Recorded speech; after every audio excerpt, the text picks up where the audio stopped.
गांव के किनारे एक टूटी सी झोपड़ी में रामू और उसकी पत्नी सीता रहते थे। बहुत गरीब थे। रामू खेतों में मजदूरी करता था और सीता दूसरों के घर बर्तन मांजती थी। एक दिन दोनों को कोई काम नहीं मिला। दिन भर बिना कुछ खाए रात को दोनों खाली पेट सोने लगे। रामू, आज तो भूख से जान ही निकल जाएगी। कल का क्या होगा? कुछ न कुछ करना होगा सीता, अब और नहीं सहा जाता। थोड़ी देर बाद रामू को एक विचार आया। सीता, तू तो अच्छा खाना बनाती है ना, क्यों ना हम एक छोटा सा नाश्ते का ठेला शुरू करें। ठेला?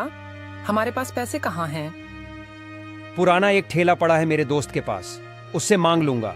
थोड़े से पैसे हैं, उससे कुछ सामग्री खरीद लेंगे। सच में? पाव भाजी, डोसा, पूरी भाजी, ये सब बनाऊं?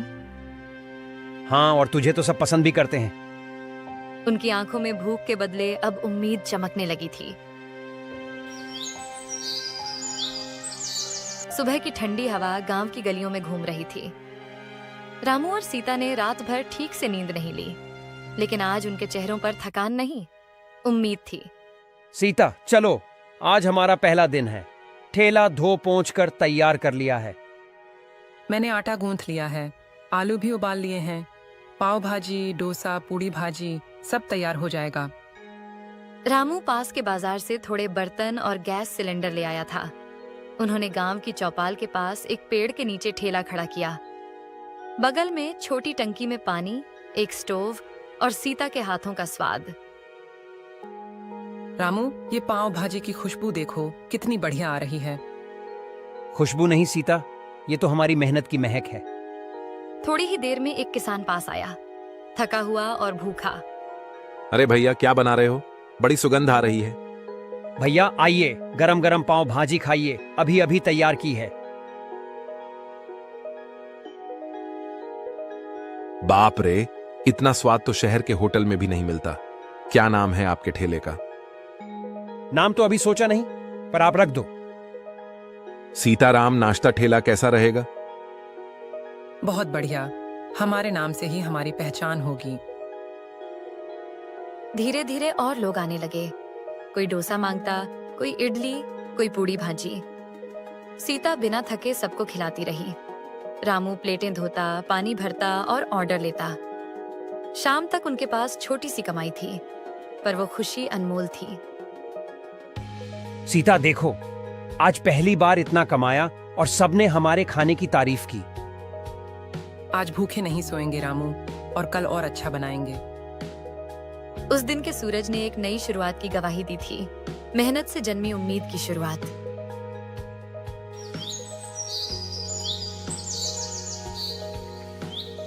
सुबह सुबह गांव में चिड़ियों की चहचहाहट और सब्जी मंडी की हलचल शुरू हो चुकी थी। रामू और सीता पहले से तैयार थे। आज उन्होंने और भी चीजें बनाई थीं, गर्मा गर्म इडली, सांभर और मसाला डोसा। सीता, आज जरा और टेस्टी बना देना, कल सबने बड़ी तारीफ की थी।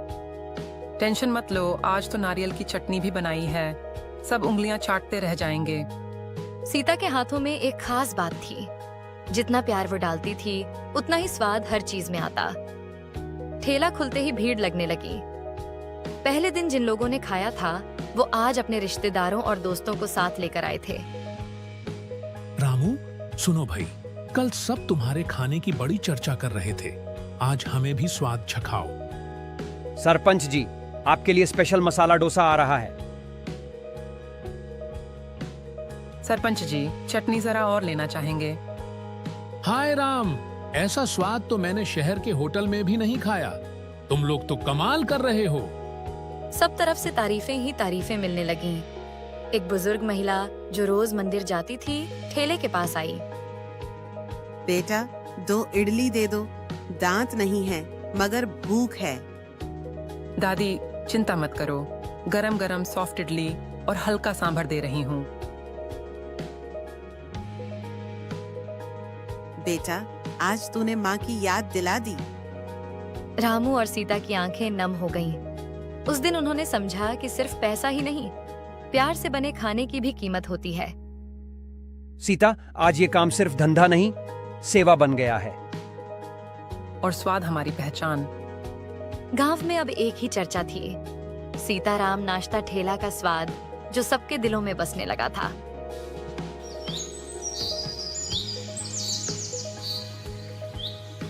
तीसरे दिन का सूरज जैसे रामू और सीता के लिए खास चमक लेकर आया था। ठेले पर आज खास तैयारी थी। रामू ने रंग बिरंगे झंडे लगाए थे। आज सब कुछ समय पर तैयार है। पूड़ी भाजी, डोसा, इडली, चाय भी। आज के दिन से हमें उम्मीद है सीता। देखते हैं कितना मुनाफा होगा। सुबह 7 बजे से ही ग्राहक आने लगे। कुछ लोग तो गांव के बाहर से भी आने लगे थे, सिर्फ स्वाद की चर्चा सुनकर। एक शिक्षक दंपत्ति बाइक पर पहुंचे। यही है वो ठेला जिसकी इतनी तारीफ सुनी। चलो आज टेस्ट करते हैं। सर, मैडम, ये रही आपकी स्पेशल पाव भाजी। खाकर बताइएगा जरूर। उफ, ये स्वाद! क्या बात है, बिल्कुल मुंबई की याद आ गई। भीड़ बढ़ती गई।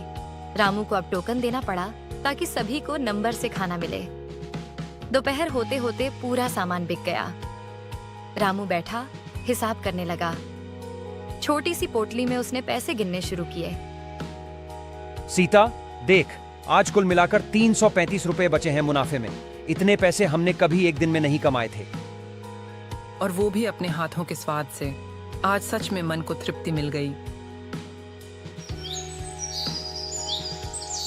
उस शाम दोनों ने पहली बार मिलकर एक कटोरी खीर बनाई, अपनी मेहनत की मिठास के रूप में। रामू, तूने जो सपना देखा था वो अब सच होने लगा है। और तूने जो स्वाद दिया उसने हमें गांव की पहचान बना दिया।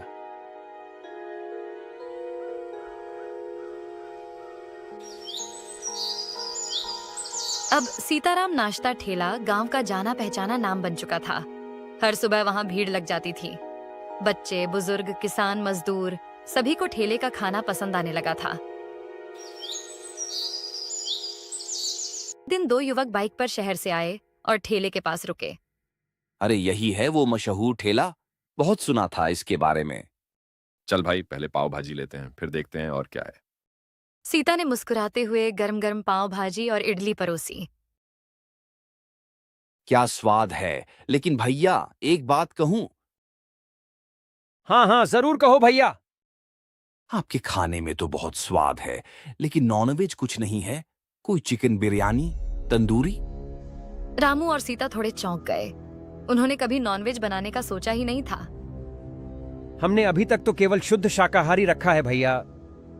अगर नॉनवेज भी शुरू कर दो तो समझो पूरे गांव और आसपास के इलाके में आपका ही राज हो जाएगा।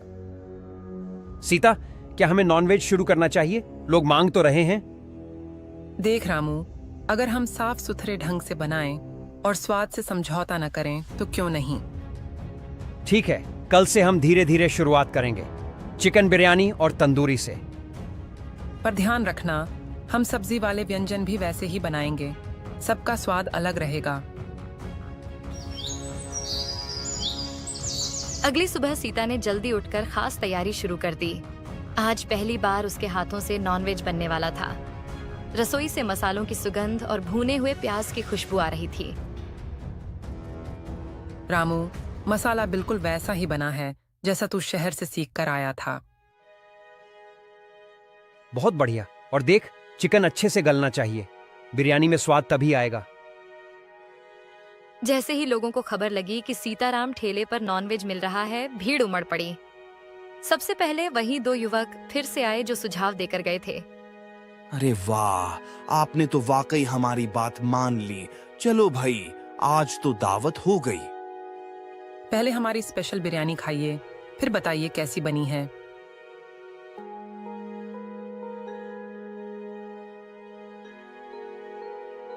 माँ कसम, इतना स्वाद तो होटल में भी नहीं आया। उसके बाद कई ग्राहक आए। किसी ने तंदूरी पसंद की, किसी ने मसालेदार करी। गांव के बुजुर्ग ठाकुर साहब भी आए, जिनका मानना था कि गांव में नॉनवेज नहीं बिकना चाहिए। रामू, सुना है अब तुम मांस भी बेचने लगे हो? ठाकुर साहब, हमने शुद्धता और सफाई का पूरा ध्यान रखा है। जो नहीं खाना चाहता उसके लिए हमारी पुरानी सब्जी वाली थाली वैसे ही है। ठाकुर ने थोड़ी देर सोचा, फिर मुस्कुरा दिए। ठीक है, चलो एक बार देखता हूं क्या खास बात है इस बिरयानी में।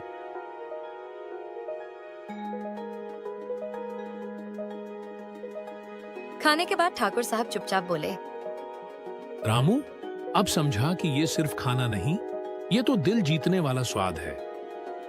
उस दिन सीता और रामू को एहसास हुआ कि उन्होंने एक बड़ा कदम उठाया है और सही दिशा में।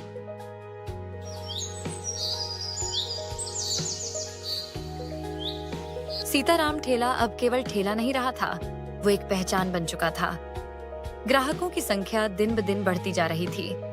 नाश्ते से लेकर दोपहर और शाम तक लोग स्वाद लेने आते थे।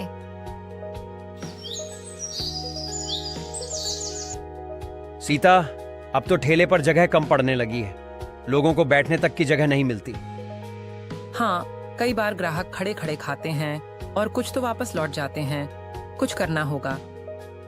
रामू ने सोचा और फिर गांव के बाहर एक बड़ा पीपल का पेड़ याद आया, जिसके नीचे खाली जगह थी। वहां कभी कभार बैलगाड़ियां खड़ी होती थीं, लेकिन बाकी समय वो जगह खाली रहती थी। सीता, क्यों ना हम उस पेड़ के नीचे अपना ठेला शिफ्ट कर दें? वहां छाया भी है और जगह भी। बिल्कुल सही सोच है। वहाँ टेबल कुर्सियां भी रख सकते हैं, जैसे छोटा होटल।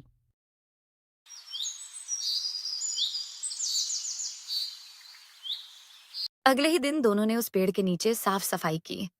टीन का एक छोटा छप्पर डाला, 4 लकड़ी की बेंचें और कुछ प्लास्टिक की कुर्सियां रखीं। साथ ही एक बड़ा तवा और 2 गैस स्टोव भी खरीद लिए।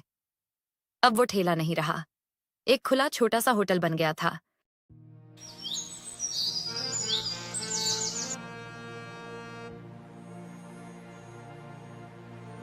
वाह रामू भैया, अब तो होटल जैसी सुविधा हो गई। बैठकर आराम से खाओ और स्वाद भी वही पुराना। इस पेड़ के नीचे तो खाने का मजा ही अलग है। गांव के बाहर से भी लोग आने लगे। खेतों से लौटते किसान, पास के गांवों से मजदूर और यहाँ तक कि शहर से आने वाले लोग भी। सबसे ज्यादा डिमांड थी उनकी मसालेदार बिरयानी और तंदूरी की। रामू, अब ये सिर्फ काम नहीं रहा, ये हमारा सपना बन गया है। और वो सपना अब पेड़ के नीचे साकार हो रहा है। सीताराम भोजनालय अब एक ठेले से बढ़कर गांव की शान बन चुका था।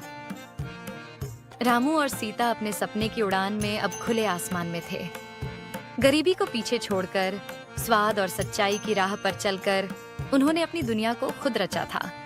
और यही थी एक ठेले से शुरू हुई कहानी की स्वाद भरी शानदार उड़ान।